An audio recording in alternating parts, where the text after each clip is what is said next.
अब तीसरा कदम। नसरुद्दीन, ये क्या हो रहा है? क्या हुआ सर? क्या हुआ? ये ऑफिस आने का टाइम है? अभी नई नई नौकरी है तुम्हारी, अभी से लापरवाही। अगर वक्त पे नहीं आ सकते तो कोई फायदा नहीं है काम करने का। I am sorry sir. वो व्हाट आई एम सॉरी? ये वो इधर उधर के बहाने? नहीं सर, बहाने नहीं सर। सर मैं अभी भी शहर में नया आया हूँ सर, इस शहर से ढंग से वाकिफ नहीं हूँ। ट्रेन, ट्रैफिक, और सर अभी जहाँ मैं रह रहा हूँ वो जगह ऑफिस से काफी दूर है। तो ओह, तो आप सोचते हैं कि कंपनी आपको घर प्रोवाइड करके देगी? ये बहाने नहीं चलेंगे। अगर ऑफिस आते हो तो अपनी प्रॉब्लम ऑफिस के बाहर छोड़कर आया करो।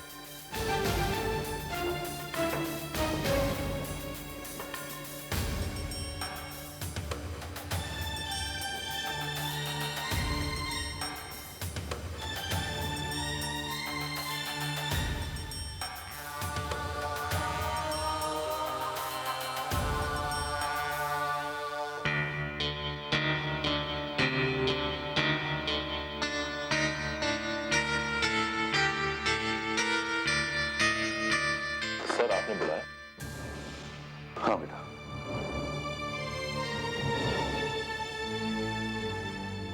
ये लो। ये हमारे गेस्ट हाउस की चाबी है। आज से तुम हमारे गेस्ट हाउस में रहोगे। जी? तो तुमने कहा था ना कि तुम मुंबई में अभी नए नए आए हो, तो इधर उधर जगह ढूंढने के लिए कहाँ भटकते रहोगे? हमारी कंपनी का अपना गेस्ट हाउस है, तो आज से आराम से हमारे गेस्ट हाउस में रहो। नहीं सर, इट्स ओके सर, मैं मैनेज कर लूंगा। मैं कह रहा हूं ना। सर आप कह रहे हैं तो ठीक है, पर मैं आपसे एक बात पूछना चाहता था। सर हमारी कंपनी में और भी एम्प्लॉयज हैं और अक्सर नए लोग ज्वाइन करते रहते हैं, तो क्या सर आप सब लोगों को ऑफिस के गेस्ट हाउस में? बेटा, तुम एक लायक और काबिल लड़के हो, इसलिए कुछ तुम्हारे लिए खास करने को मन कर रहा है बस। तुम बड़ों की इतनी इज्जत करते हो तो क्या हमारा फर्ज नहीं बनता कि हम भी तुम्हारा ख्याल रखें? नहीं सर, मैं सोच रहा था कि ऑफिस के और लोग बुरा ना मान जाए। बेटा, तुम ऑफिस के दूसरे लोगों की बिल्कुल परवाह नहीं करो। अगर मेरी जगह तुम्हारे पिताजी ने यह कहा होता तो क्या तुम मना कर देते? नहीं ना। मैं कह रहा हूं तुम आराम से हमारे गेस्ट हाउस में रहोगे बस। Okay sir, thank you very much sir. Excuse me.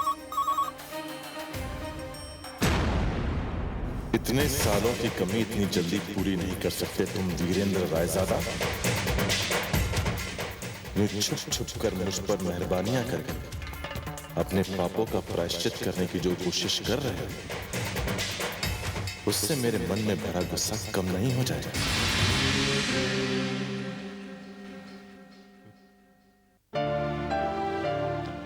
Well mister Rahul, हमारी जो डीलिंग फाइनल हुई है, ये उसके पेपर्स। कॉन्ग्रेचुलेशन।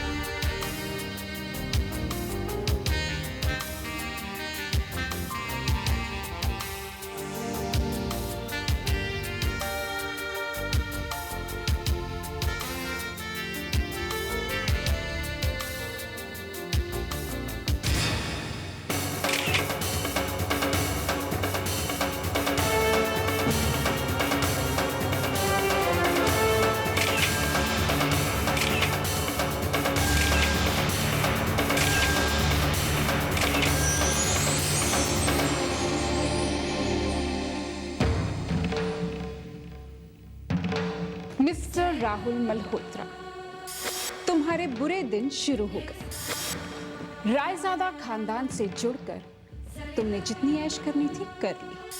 अब बस, अब रायजादा खानदान के लोग खुद तुम्हें धक्के मारकर उस घर से बाहर निकाल देंगे। वेदिका, क्या सोच रही हो? मेरी तो कुछ समझ में नहीं आ रहा है कि तुम कौन सा खेल खेलने का प्लान बना रही हो। मामा आप समझिए मत, बस देखती जाइए। मैं एक ऐसा चक्रव्यूह रचने वाली हूं जिसमें राहुल बुरी तरह फंस जाएगा। उसे फंसना ही होगा और मम्मा उससे बाहर निकलने के लिए वो जितनी कोशिश करनी चाहे कर ले, लेकिन वो बाहर नहीं निकल पाएगा। मम्मा आप चिंता मत करिए, ये सब मैं अपना प्यार, अपना हक वापस पाने के लिए कर रही हूँ और उसे वापस पाने के लिए मैं कोई भी खतरा उठाने के लिए तैयार हूँ। अब आपकी बेटी, आपकी वेदिका हार नहीं मानेगी। अंत में जीत मेरी ही होगी।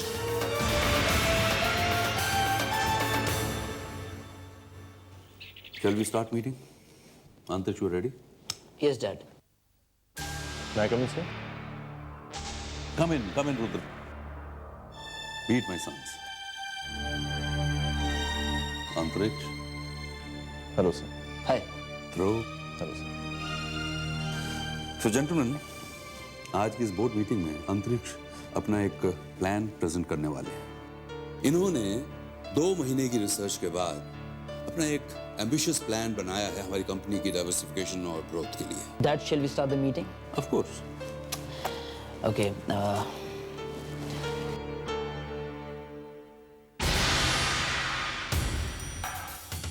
Excuse me, Mr. Rudra. शायद आप हमारी बोर्ड मीटिंग के रूल से वाकिफ नहीं हैं।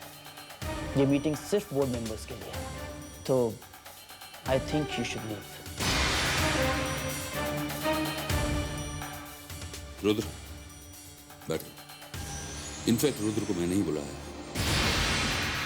He is a very keen learner and taking keen interest in his work. What are you saying, Dad? It's a board meeting. It's highly confidential. नहीं sir, मैं चला जाता हूँ। रुद्र, तुम बैठ जाओ। पापा ने कहा है बैठ जाओ।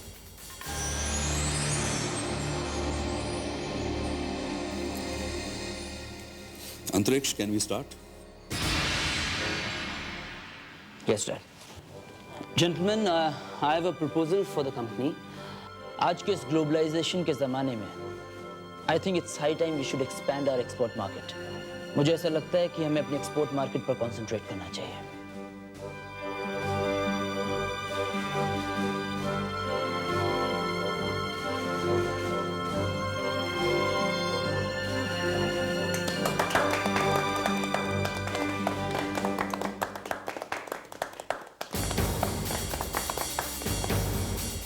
लगता है मिस्टर रुद्र को या तो मेरी प्रेजेंटेशन पसंद नहीं आई या फिर उन्हें कुछ समझ में ही नहीं आया। प्रेजेंटेशन अच्छी भी लगी और सब कुछ समझ में आ गया, पर सर मैं इनकी बात से सहमत नहीं। Oh, really? तुम कहना क्या चाहते हो? सर मिस्टर अंतरिक्ष ने एक्सपोर्ट, ग्लोबलाइजेशन और डाइवर्सिफिकेशन जैसी बहुत सी बातें की, पर इसके लिए हमें डोमेस्टिक मार्केट को इग्नोर करना अक्लमंदी नहीं है, क्योंकि सर हमारा डोमेस्टिक मार्केट में बहुत स्ट्रांग पुल है। और सर वैसे भी इतनी बड़ी आबादी वाले देश में हमें भला बिजनेस की क्या कमी है? सर आज तक इस कंपनी ने जो कुछ कमाया है उसका एक बहुत बड़ा हिस्सा डोमेस्टिक मार्केट से ही कमाया। सर इसलिए मैं ये कहना चाहता हूं कि एक्सपोर्ट यस जरूर करें, पर उसके साथ साथ डोमेस्टिक मार्केट को भी बढ़ावा।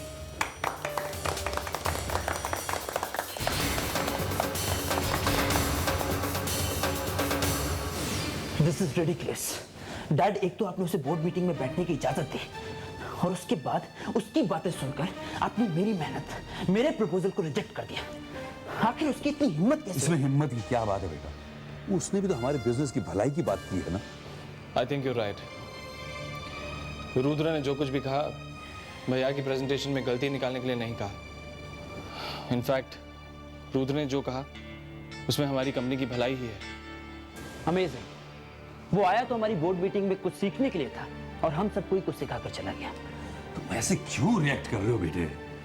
थोड़ा ठंडे दिमाग से सोचो। इनफ डैड, मेरी तो समझ में ये नहीं आ रहा है कि आप इस रुद्र की इतनी तरफदारी क्यों कर रहे हैं। डैड, आई थिंक भैया खामखा ओवर रिएक्ट कर रहे हैं। नहीं ध्रुव, इस रुद्र को हमारी कंपनी ज्वाइन किए हुए भी 4 दिन भी नहीं हुए और ये हमें सिखाएगा कि बिजनेस कैसे किया जाता है। Antariksh, now you are overreacting. मैं ओवर रिएक्ट कर रहा हूँ? यस। लेकिन डैड, आप क्यों ऐसे रिएक्ट कर रहे हैं? मतलब? आप तो ऐसे रिएक्ट कर रहे हैं जैसे किसी ने आपके अपने बेटे के बारे में कुछ कह दिया। बेटे के बारे में कुछ कह दिया, बेटे के बारे में कुछ कह दिया, बेटे के बारे में कुछ कह दिया।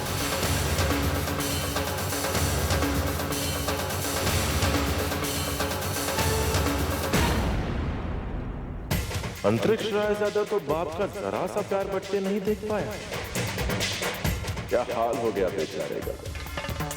अभी तो बहुत कुछ बटना बाकी है। मिस्टर वीरेंद्र रायजादा, आपके रास्ते में तो बहुत सी मुश्किलें दिखाई दे रही हैं। अब क्या कदम उठाएंगे आप? अपने बाप को बहुत अच्छी तरह से जानता हूं और ये भी जानता हूं कि उसका अगला कदम क्या है।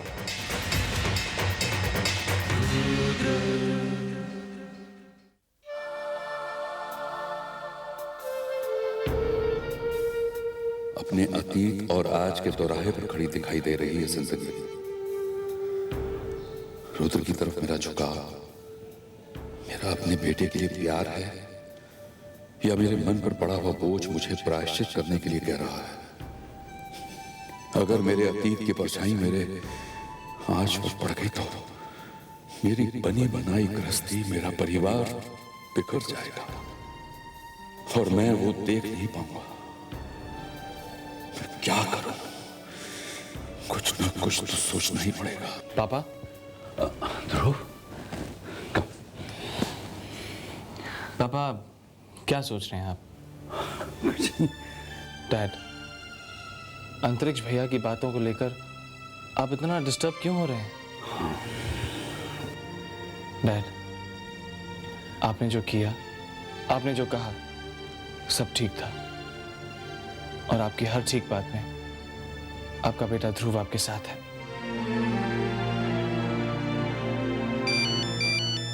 Excuse me dad. Hello.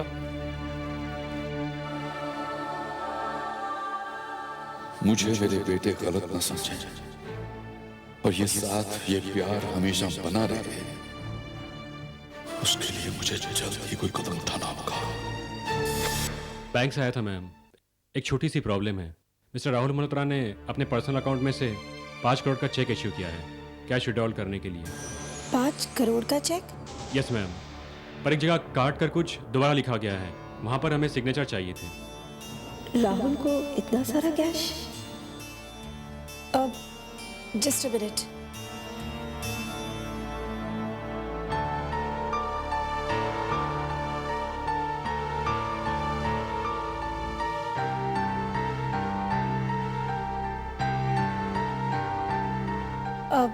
Actually his phone is not reachable. कोई बात नहीं मैम, इनफैक्ट ये चेक आप दोनों के जॉइंट अकाउंट में से है, आपके साइन भी चल जाएंगे। हाँ, पर राहुल से पूछे बगैर मैं साइन नहीं करना चाहती। आप एक काम कीजिए, ये चेक मुझे दे दीजिए, राहुल देख लेंगे उन्हें क्या करना है। ये लीजिए मैम, जैसा आप ठीक समझे। Okay bye.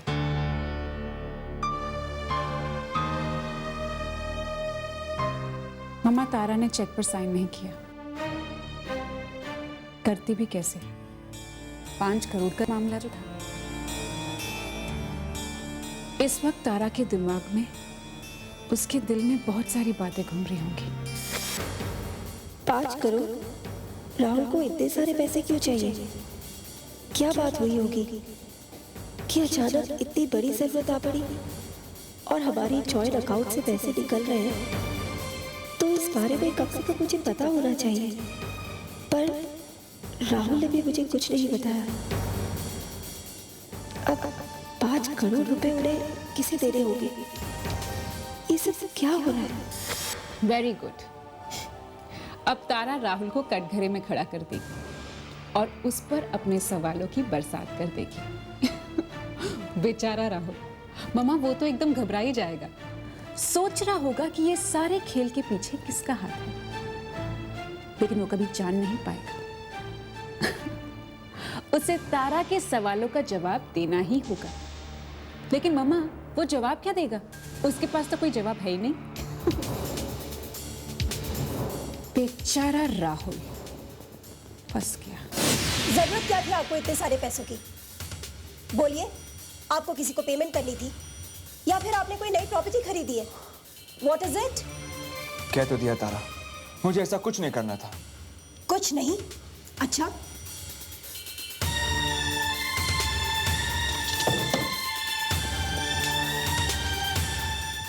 ये क्या है? 5 करोड़ का चेक? बोलिए। 5 करोड़ जॉइंट अकाउंट? तारा, मैंने ये चेक इशू नहीं किया। अच्छा, जरा चेक को गौर से देखिए। क्या इसमें सिग्नेचर्स आपके नहीं है? हाँ, तारा, ये साइन तो मेरी है, लेकिन मैंने ये साइन नहीं किया। झूठ बोल रहे हैं आप। You are lying Rahul. Tara, मेरा विश्वास करो, मैंने ये चेक इशू नहीं किया। अरे मैं इतनी बड़ी रकम क्यों निकालूंगा? मैं किसी को रकम देना ही नहीं चाहता हूं, तो फिर ये रकम विड्रॉ क्यों करूंगा मैं? राहुल, यही सवाल तो मैं आपसे पूछ रही हूँ। इनफैक्ट सिर्फ ये सवाल नहीं, आजकल तो मैं कई सवालों का जवाब आपसे चाहती हूँ। मुझे तो कुछ समझ में नहीं आ रहा है कि आजकल हो क्या रहा है। तुम कहना क्या चाहती हो? यही कि कुछ तो बात जरूर है। घर आते आते आपको देर हो जाती है, आधी आधी रात को आपको लड़कियों के फोन आते हैं और आप 5 करोड़ का चेक हमारे जॉइंट अकाउंट से इशू किया जाता है। Why? बस तारा, बस। तुम मुझ पर शक कर रही हो? शक नहीं कर रही हूँ मैं, विश्वास करना चाहती हूँ। पर शक करने वाले हालात आप हमेशा पैदा कर देते हैं। तारा, मैंने ऐसा क्या किया? जब मैं कह रहा हूँ कि मैंने ये चेक इशू नहीं किया तो तुम... तो क्या ये सिग्नेचर्स आपके नहीं है? तारा, ये सिग्नेचर्स मेरे हैं, लेकिन मैंने ये सिग्नेचर नहीं... पर, मगर, इफ... इनफ राहुल, किसी भी सवाल का ठीक से जवाब तो आप दे नहीं सकते। बस मुझे बातों में उलझाते रहते हैं और कहते हैं कि मैं आप पर विश्वास कर लूं। आपने विश्वास करने के लिए कोई गुंजाइश छोड़ी ही कहाँ है? It's just too much, Rahul. It's just too much। तारा, मेरी... इस सवाल का जवाब तो मैं भी जानना चाहता हूँ। आखिर कौन कर रहा है ये सब? कौन कर रहा है? जब तक तुम जानोगे राहुल, तुम कुछ करने के लायक ही नहीं रहोगे। मेरी अगली चाल, तुम भी घर से बाहर।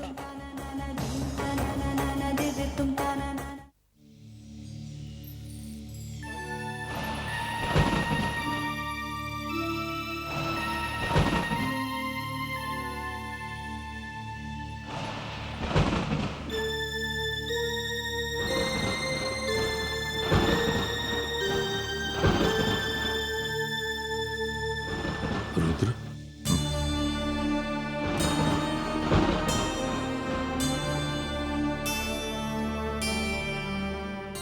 सर, आप यहाँ? तुमसे एक बहुत जरूरी बात करनी थी। जी कहिए। तुम्हें पता ही है कि हमारा एक ऑफिस लंदन में भी है, एंड आई फील कि वहां हमारे बिजनेस की ग्रोथ में काफी स्कोप है, और मैं चाहता हूं कि हमारे वहां के ऑफिस के लिए कोई एक ईमानदार और काबिल इंसान हो जो पूरी जिम्मेदारी से काम संभाल सके।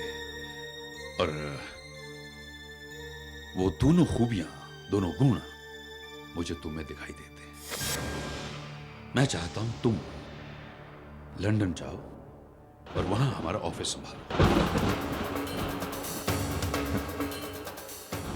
तो आप मुझसे साफ साफ क्यों नहीं कहते कि आप मुझे यहां से दूर भेजना चाहते हैं? मुझसे पीछा छुड़ाना चाहते हैं पापा?